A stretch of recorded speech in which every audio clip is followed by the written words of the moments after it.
Semangat pagi Bapak, Ibu, Saudara, dimanapun Anda berada. Perkenalkan, nama saya Deden Lajuardi, dan saya pada kesempatan ini ingin berbagi dan ingin menjelaskan secara detail tentang cryptocurrency.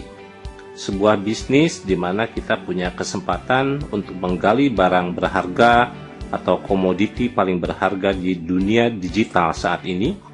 Kita punya kesempatan untuk menyimpannya dan kita punya kesempatan untuk menjualnya di saat harga sudah begitu tinggi, sehingga kita bisa mendapatkan keuntungan yang maksimal.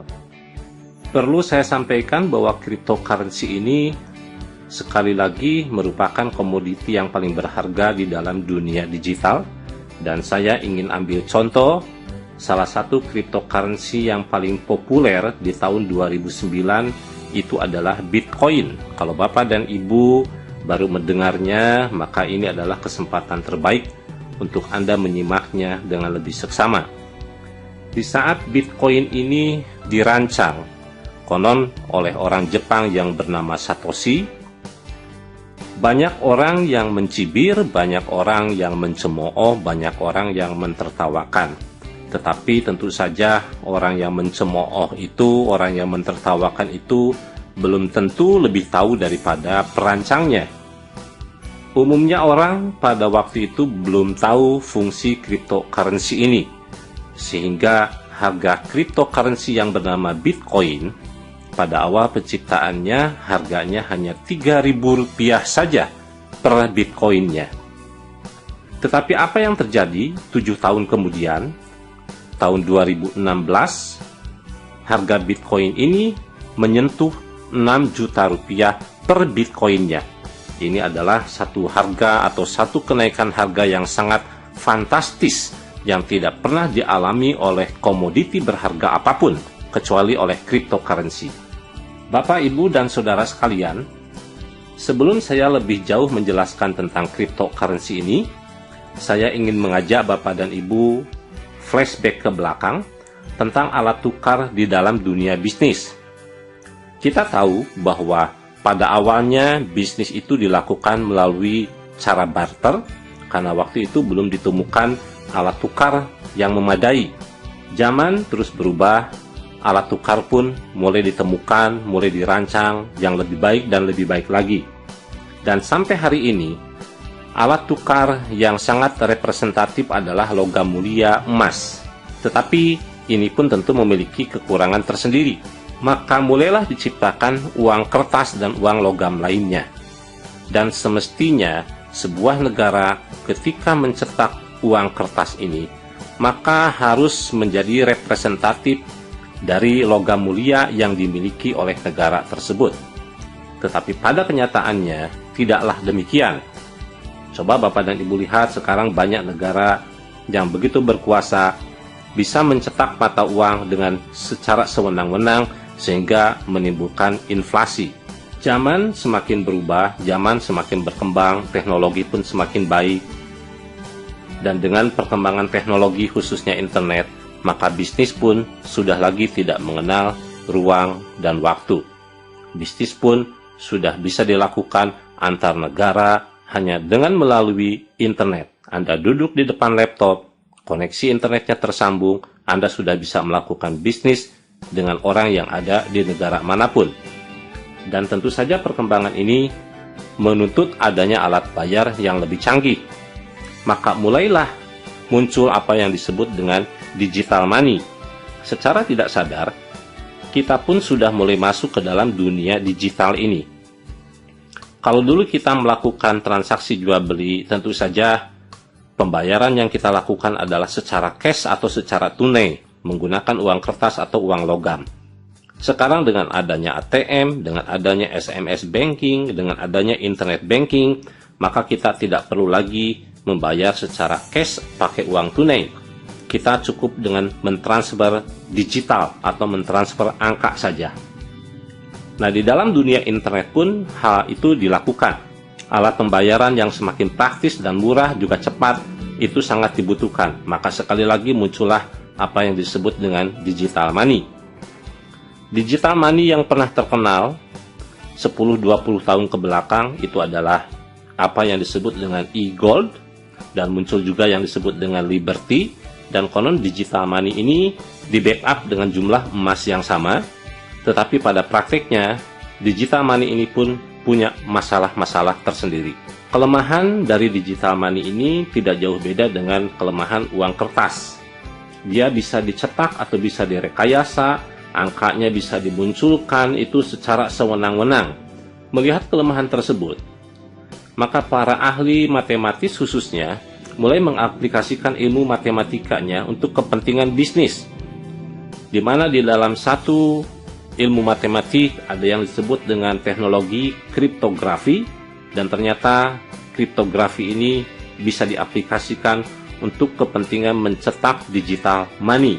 Sampai hari ini kurang lebih sudah muncul dan sudah digunakan serta sudah menyebar di dalam dunia digital atau di dalam dunia internet 500 cryptocurrency. Dan salah satunya adalah yang paling populer, Bitcoin. Dan tahun 2014 muncul lagi satu cryptocurrency yang sekarang popularitasnya menduduki urutan nomor 2 setelah Bitcoin, yaitu OneCoin. Bapak, Ibu, Saudara sekalian, saya mulai masuk kepada penjelasan apa itu yang disebut dengan cryptocurrency. Cryptocurrency ini merupakan digital money yang diciptakan melalui teknologi kriptografi, di mana nilai atau angka yang dihasilkan melalui proses penambangan sehingga sangat aman dan tidak bisa dipalsukan. Juga tidak bisa dicetak sewenang-wenang layaknya uang kertas atau uang digital yang lainnya. Nilai dari cryptocurrency ini ditentukan oleh kekuatan supply and demand, bukan oleh faktor fundamental seperti halnya mata uang kertas.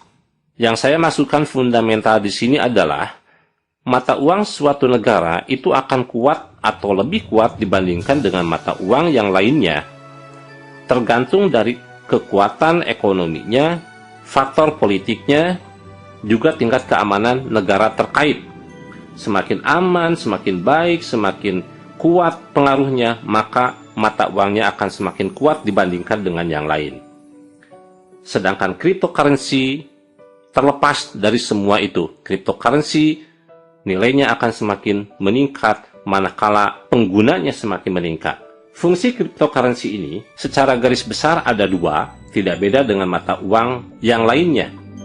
Yang pertama, dia berperan sebagai komoditi, barang dagangan, bisa diperjualbelikan layaknya produk, dan hal ini pun berlaku untuk seluruh mata uang di dunia. Anda mau pergi jalan-jalan ke Amerika untuk kepentingan belanja, tentu saja Anda bisa membeli US dollar, dan US dollar di situ berperan sebagai komoditi.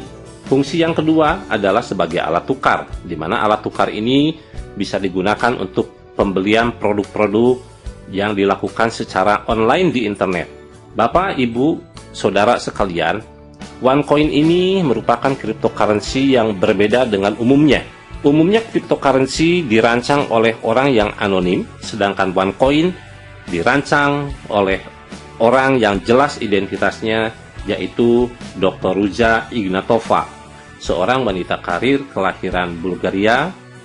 Dia pun merupakan sarjana hukum, dia magister di bidang ekonomi, dia pun PhD di bidang hukum, menulis tesis tentang legitasi perusahaan di Uni Eropa. Dia pun merupakan konsultan cryptocurrency dan yang lain-lainnya. Dan yang paling penting adalah dia pun banyak menulis beberapa buku tentang cryptocurrency. Sekali lagi, inilah Dr. Ruja Ignatova, pendiri dan owner OneCoin. Kalau Bapak dan Ibu sudah mendapatkan gambaran betapa OneCoin ini merupakan cryptocurrency yang paling berharga, sekarang pertanyaannya secara umum adalah, bagaimana caranya jika saya ingin mulai mendapatkan cryptocurrency? Hanya ada satu cara, yaitu melalui proses mining atau proses menambang. Jangan Anda bayangkan menambang seperti di dunia real, ini tentu saja beda. Menambang di sini bisa dilakukan kalau kita memiliki komputer yang khusus dengan kapasitas yang khusus dan tentu saja dengan keilmuan yang khusus. Tentu ini agak complicated, agak kompleks. Cara yang paling sederhana adalah sesuai dengan perkembangan teknologi, selalu saja ada yang memberikan kemudahan kepada kita, yaitu dengan menggunakan software yang sudah siap pakai. Bapak, Ibu, Saudara sekalian, OneCoin ini memberikan kemudahan kepada siapapun yang mau untuk mendapatkan cryptocurrency. Cara kerjanya seperti apa? Cara kerja yang ditawarkan oleh www.onecoin.eu itu adalah yang pertama Anda membeli token sebagai alat mining atau alat menambang. Jadi token ini adalah alat menambang kalau dibayangkan atau dianalogikan dengan dunia real, misalnya cangkul lah. Proses berikutnya adalah kita lakukan menambang OneCoin. Setelah kita mendapatkan OneCoin, maka bisa kita simpan dan nanti kita jual di saat harganya sudah tinggi dan memberikan keuntungan yang signifikan kepada kita semua. Bapak, Ibu, Saudara yang saya hormati, bersyukurlah OneCoin ini telah merancang, telah merangkum berbagai macam sistem dalam satu sistem saja. Yang pertama, di dalam satu sistem ini kita bisa menambang OneCoin. Yang kedua, kita bisa melakukan jual beli OneCoin. Jangan Anda bayangkan menjual seperti produk real di mana Anda harus mencari pembeli dan menghadapi penolakan. Kalau Anda menjual OneCoin, tidak ada sistem yang menolak. Anda tinggal melakukan satu klik, maka produk Anda terjual. Sistem ketiga yang diberikan oleh OneCoin ini adalah kita bisa membangun network pengguna OneCoin. Sehingga semakin lama, semakin banyak penggunanya, maka harga OneCoin ini akan semakin meningkat. Dan beruntunglah jika kita sekarang sudah bergabung di dalamnya. Bapak, Ibu, Saudara yang saya hormati, cara kerja di OneCoin ini memberikan keuntungan pasif kepada kita, di mana yang saya maksudkan dengan pasif ini, Anda akan mendapatkan keuntungan dari peningkatan harga cryptocurrency OneCoin ini, di mana 3 tahun ke depan prediksi harga OneCoin ini diperkirakan harganya adalah 100 euro per OneCoin. Keuntungan yang kedua adalah berupa active income. Active income ini bisa didapatkan kalau Bapak dan Ibu mulai memberikan pemahaman bisnis ini kepada siapapun.